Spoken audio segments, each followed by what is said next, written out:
Hi, I'm really glad you came and I'm glad to see the FFA folks in the back. I asked them to be here. I used to be a BOAG instructor, and FFA advisor. I think first and foremost, what you need to know is that I'm going on 69 years old, whether you believe it or not. And, I do love to eat vegetables. I think that's important. But I'm looking at bowing out. And my wife isn't here. She's going on 71. And I was at a meeting, an APEC meeting with Callan, and I was really impressed. I've known Callan for a little while, and I think, there's a new generation coming up. And I started as small as every single person that's spoke here today. And I started multiple times, but I first came to Alaska in 1969, moved here in 1975, so it's 50 years ago. And I went straight to Manly Hot Springs. And it was a tiny little place, but there was a school that was working. There were kids going to school there, and it was a great place to be. I loved it there. Next slide. So this is called the cost of the last mile, and I said combined heat and power technology for Darden Farms. And the question is, what are your costs of production? Okay, you need to keep records. And that's not something that I have to really emphasize to all of the veteran farmers. Megan is doing a fantastic job, and she explained to you why you need to keep records. 38 years ago, when my first daughter was born, I was out in Manly Hot Springs, and I was actually starting tomatoes at this time of the year under artificial lights. And what you probably don't know, or the scientists in the room would know this, but the tomato is a short day facultative plant, which means it begins to flower at 8 hours of daylight. When are we at 8 hours of daylight? Middle of February, 8.5 hours of daylight.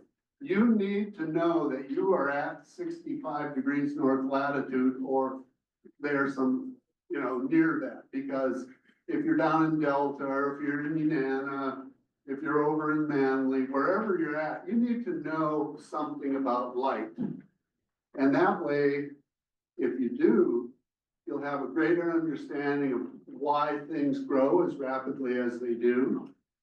And it's important not only to be ready, you have to be ready, because you get one shot at this. Brad St. Pierre agrees with me, he's nodding. If you don't have your ducks in a row and have all of your supplies in place, you aren't gonna have time to go fetch them, okay? It just isn't gonna happen. Next slide. Okay, I made some mistakes along the way. This isn't necessarily a mistake, but it hasn't proved to be profitable. That's an Oxbow 1-row bean picker. And the reality of it is I really like to grow green beans. And could it be successful here? Well, of course it could, in the right year. But what you don't know, you take risks. Farming is risky. It's a risky business. And one of the things that I can tell you is that machine, not only I leased it with the option of purchase to buy, and I'm so far away from the lower 48 is that when the lease option was up, I either had to drag it back to America or buy it. And I ended up buying it. So I wouldn't do that again. And they also told me that that machine would pick a Philippines. And I was growing peas out in Manly, and we were hand harvesting them, and I think I had six people picking beans and peas piecework at $7 a 5-gallon bucket. And you know, the reality of it is that that machine actually broke in the first 900 feet. And, and I called the company and the gentleman said, you know, we'll get the parts to you as fast as we can. Well, it obviously wasn't fast enough, right? So that machine right now is down in Palmer, because Ben Vanderweel, if you know, probably the largest vegetable farmer in the state is Ben Vanderweel. And so I've been friends with Ben and learned a lot from him. You know, you get into this as a small person, and I'm a micro farm still. If you really look at USDA and the numbers, and I've just been doing this agriculture thing my whole life, so ag statistics, you know, if you're an Aggie, you need to be studying what's going on in your state, because as a farmer, you're legally obligated to tell the government what you're doing. And what is a farm? What defines a farm? $1,000 worth of sales, right? And I'm not saying that anybody's gonna be reported that if you didn't, report to the government, but because I have a FSA loan, the government, I'm hooked to the government at my hip. But guess what? This hip is almost ready to be separated. And I'm so happy. They've been a good partner. I've worked with NRCS, you know, back in the days, it was the Soil Conservation Service. I've worked with FSA. I've learned about all kinds of federal agencies, more so when I go down to the lower 48 to bigger shows. When I've had problems, and I have had problems, it's the kind of thing that you have to understand that you will have problems. And I'm gonna bring one up that hasn't been brought up here. A big problem that we face, and it's because I do a lot of trialing of tomatoes. A number of years ago, I brought in trial seed to try a couple of new varieties. Came out of DeRuyter, has nothing to do with DeRuyter, so I'm not blaming anybody. But tomato rugose, brown rugose virus, came out of Israel, and it's seed-borne. And it came to my farm, and I really didn't pontificate about it because, you know, I'm not gonna whine too much about it, but it is devastating. And I met, you know, one of the most valuable classes that I took in graduate school was plant pathology from Dr. Jennifer McBeth. And the reality was Jennifer thought that, you know, I thought like a farmer, you know, she's always kind of pointing her finger at me, you know, oh, you think like a farmer. John, you need to think like a virus. And, you know, you gotta love her, right? But next slide. The reality of it is that when you invest, when you take the plunge and you start buying equipment, it's at a great expense. I've looked back at the numbers over these years that I've done this, and I spend usually between $100 and maybe up to $130,000 a year in expenses. And really in large agriculture, that's chump change. But what I've been able to do is I've been able to pay through, and if you're familiar as a farmer, you have an amortization scale and you have a loan payment that's due, but you also have a depreciation schedule. And if you understand that if you're doing things right, depreciation, i.e. the cost of obsolescence, can be a benefit to a farmer as long as you have enough money coming in. So here's the caveat that you need to know about Dardan Farms. First and foremost, we don't bankroll the farm just on the farm. We had rental property that carried the farm, the cash flow of the farm through the winter months, all right? And I used, rather than do an annual, go ask for money from the bank or from FSA for that matter, I established a line of credit. And it cost me 20 grand to start up. But I didn't have to go looking for that 20 grand. And so, when you get to a certain scale, and, Warren could speak to this, or any number of people in the room would be able to understand these facts of farming. But you need to know and keep track of what's on your ledger. And I have plus minus there, and I say keep records. If you're a small person and you've never done this before, it's not that difficult. I started out 38 years ago I have these 3 little cards that my first wife, she was really good at keeping track of everything. We know exactly where every single pound of the tomatoes that we grew that year, and we were marketing those tomatoes to the Gavora stores back in those days, wholesale at $1.50 a pound. So what's killing me now? Next slide. That's the geothermal, why it's warm in Manly Hot Springs. Next slide. That's the farm.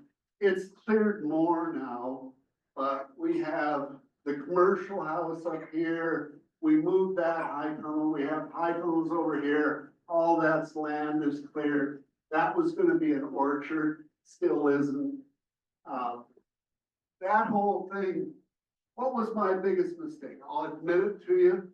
I didn't build a moose fence soon enough.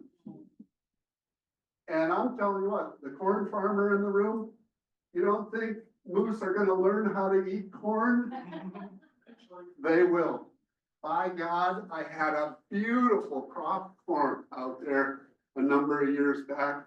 And that cow came in with her calves and she started sniffing, the silks on the ear, and she nibbled on it, and it was like, it was over. And I'm telling you what, I can tell you, every critter, I like to grow strawberries. Andy and I are friends because of strawberries. Fox, I watched a fox one time pick a strawberry, a ripe strawberry, throw it up in the air, catch it in its mouth. It's on the raised bed, looks back at me like, hey buddy, I'm in the charge here. That's life, porcupines, woodchucks. We had a flipping woodchuck. I watched him. I shot him eventually. But I have never shot a moose off of my farm because I was always afraid that Fish and Game were gonna come and arrest me.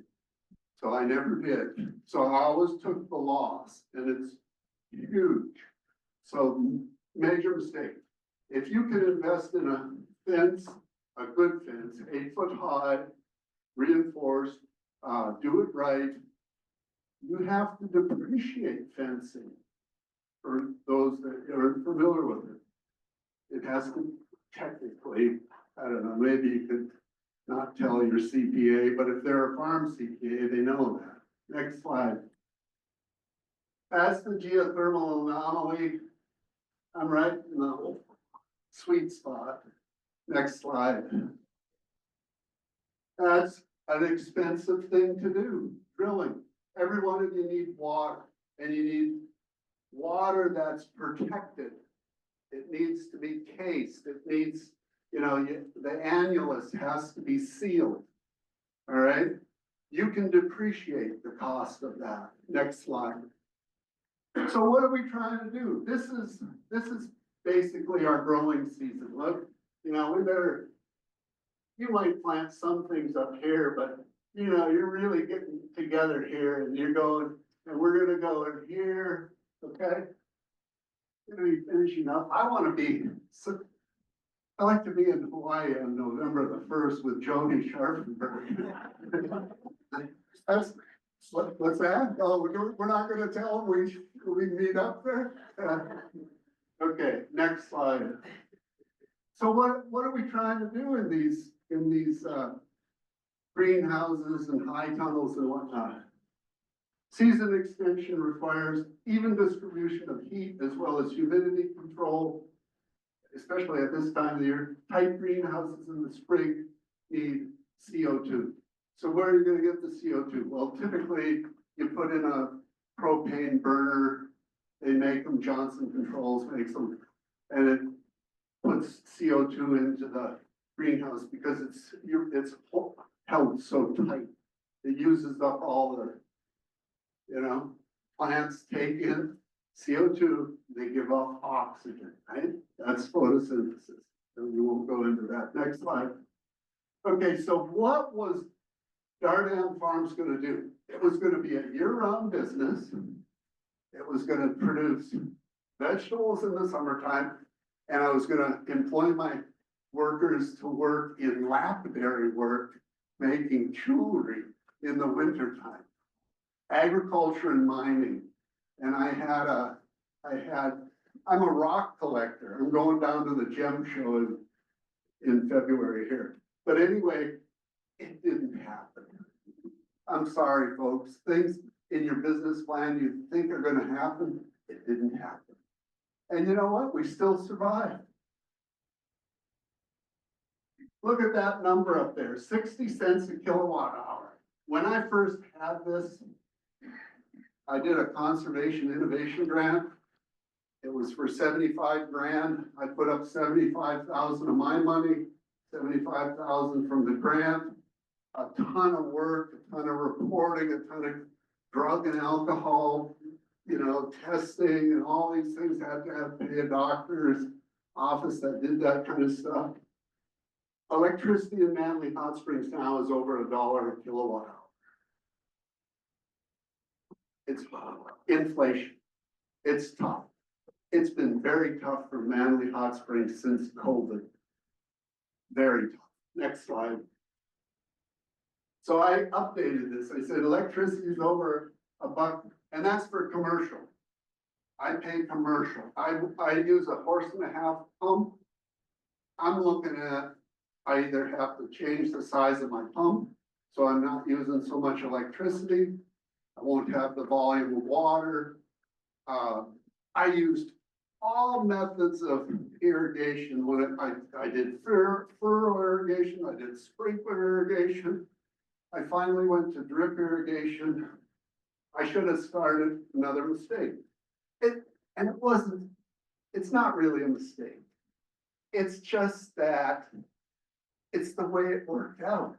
It wasn't really a mistake. I'm saying mistake, but I don't mean it that way. I mean, I needed to know that what's the one thing as an agriculturalist that you need to learn to do?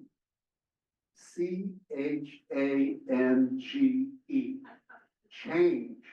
If you're not willing to change, you're not learning. Next slide. So the idea was to have a system that we could move energy through the greenhouses and the high tunnels, heat the soil. What's the limit? How many of you really understand plant physiology and how fast the biological organisms work in the soil? Do they like warm soil? Obviously they do, because we lay all that plastic to warm up the soil. That's how you're gonna get a higher yield, because you have more activity within that soil. I learned way back when I was farming out in Ruby, Alaska, from Harold Pillsbury. They had a project out in McGrath, Alaska. And Harold was a really nice guy. And he said, John, you need to get your soil temperature up to like 85 degrees. I said, 85 degrees? Because I know up at the hot springs where the water was 136 degrees, it killed all of the plants right next to that hot spot. It's all dead. But a little further away where it's cooler, everything is just lush, lush. Squash and pumpkins would grow great up in that area. Next slide. So we designed a system, a borehole heat exchanger, and we were gonna heat that. The reality of it is that what changed? The price of fuel was up, the price of fuel was down, it was up, down, it's just the oil industry, there's nothing's even. Hence, you have to be willing to change. Okay? We were trying to size this in such a way that it would meet not only the needs of the farm, but could potentially meet the needs of the community. But what we ended up seeing happen was that the community, the electrical company was purchased. And what they did was, rather than use the losses of Manly Hot Springs against their overall electrical generation, because the company had electrical generation on the North Slope and out on St. Paul Island. The bottom line was the Regulatory Commission of Alaska allowed them to separate all these entities. And it's totally legal, but an electrical company is a monopoly. And the government allows a monopoly to set its price so that it can make a profit. Now, they have to follow a lot of rules, but the tariff is stifling to a dying community. It's stifling. So if you live in rural Alaska and you have, let's say you're just a commoner and you're just buying regular electricity, it's subsidized. All of these subsidized people they wouldn't have all these lights on. They'd be sitting here with one light bulb. That's how stingy you have to be to make ends meet out there. Well, you can't I couldn't even afford to run LEDs. Miriam's here. Miriam, if you want to know about light, talk to Dr. Miriam Carlson. She's an expert in light. She knows more about light than I'll ever know. Next slide. So, the greenhouse was going to be the heat sink. And my thought, I took Arctic engineering after I was a graduate student, and I took two-phase flow and heat transfer, and you had to have a lot of physics. You need to learn some mathematics, even if it's just basic mathematics. Miriam was talking to me about this. Kids still need to know math. Just because you have a gadget and artificial intelligence doesn't mean that your children don't need to know about advanced mathematics. It's worth it, all right, to be well educated. Next slide. That's the crew. Here's the boss. She's not here, so I can speak behind her back. And Linda knows her well, and a bunch of the other know her too. I love her to death. I would have done it different if this wasn't my partner. I would have lived out in Manly. I would have had a diversified operation where I would have had poultry, and I would have had an egg production. I have a great farmer friend, apples and eggs down in Minnesota. He's going into agritourism big time. And I'm just so happy for him. But the reality of it is both of my daughters went medical.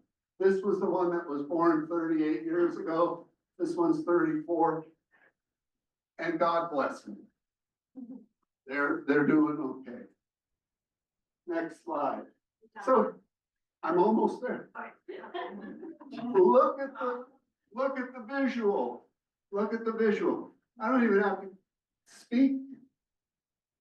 That's where we're at up there. This is where we want to be right now, right? This is where, if the temperature was a little higher, how we would extend our operation. And if you go to Iceland and see what they do in Reykjavik, or just outside of Reykjavik, They grow year round. And we could too. But guess what?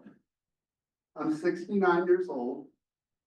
I don't have 30 more years to amortize another, $1 million.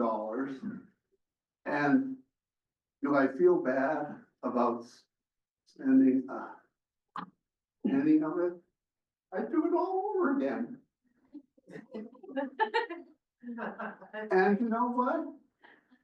It's good for you. We eat better. It's local. It's fresh. You drag all that old stuff that these people sell you from the lower 48. It's, vitamin content is low. Doesn't taste as good. I'm a real snob when it comes to vegetables. I'll be the first one to tell you, and that's why what's the girl's name over at UAF now? Gannon? Yeah, Glenna invited me to go and visit there last year, and I went and looked at things, and, she's working at it, but it's too bad that we weren't able to support the university in the way that it was when I was a kid. Because all of the professors and great classes that I took, you need to know who your experts are. And if they're not here, you have to look to other places. And that's what I did. I think Miriam told me one time, the reason, John, that you were successful is you were able to do everything. So I have a CDL and I truck to the lower 48 because I like to drive. Has it always been profitable to do that? Probably not, but I always got what I needed to have ahead of time. Because I always had stuff stockpiled out at the farm a year in advance. I'll leave it at that. Do I say goodbye? I don't know, What's do the you? next one? What's the next one?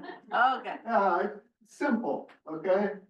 Land is unique, technology is flexible. I wrote a paper, she's supposed to I will put it up on our. put it, that's why I didn't make you read it, it's 7-page paper. Like that.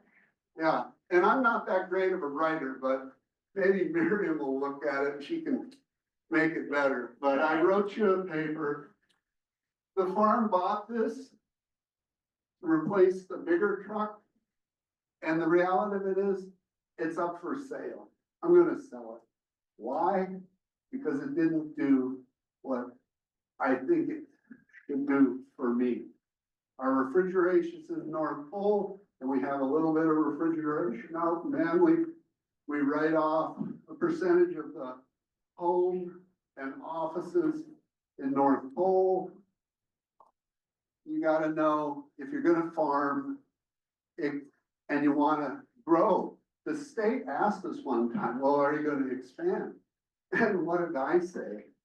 Well, why not? Sure. Oh. And you know what? My wife hasn't divorced me, so God bless All her. right. That's it. Well, thank you, John. Let's